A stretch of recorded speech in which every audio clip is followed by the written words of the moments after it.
vodka blooms across his cheeks. She pulled her coat tighter and tried to coax blood into her fingers. Her hands shoved in her pockets as she walked. A mud-crusted Muscovich sputtered past, a plume of exhaust in her face. She crossed the street. The man followed. The district office was an immense pale green building, repainted every summer. The longer daylight showed its cracked facade, the grey snow line, patches of mildew like continents on a strange map. Yuri attended committee meetings here. She had never been inside. But she had been summoned. What would they say? We have heard things? You have complaints, comrade? She couldn't feel her fingers, but she could feel her fear in her tight inhales. She stood in front of the massive wooden door, her heart knocking against her ribs. The man leaned against a lamppost, took off his gloves, and lit a cigarette. She could run. But what then? Even if she got away from the man, they would not let her go. Katerina looked up from the valley to the hills on the edge of the city. There was so much beauty out on the steppe.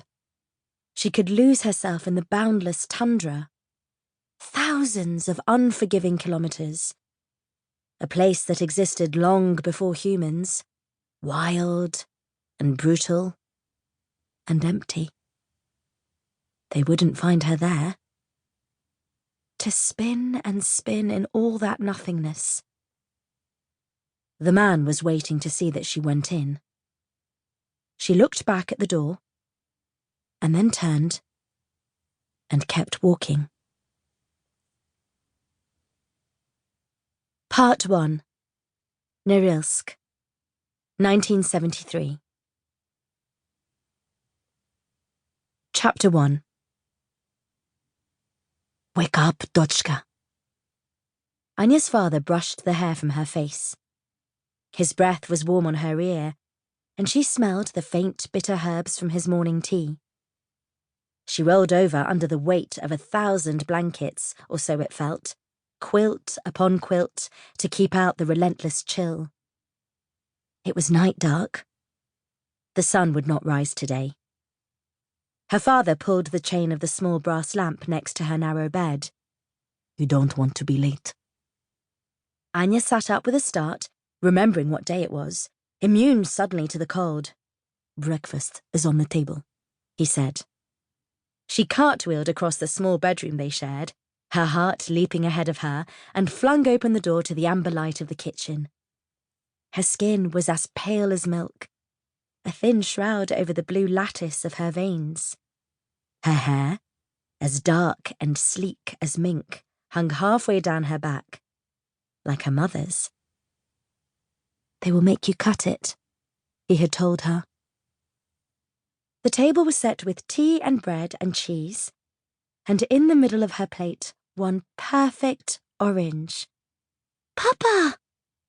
She held the orange to her face and breathed it in, the rarest of indulgences in Norilsk.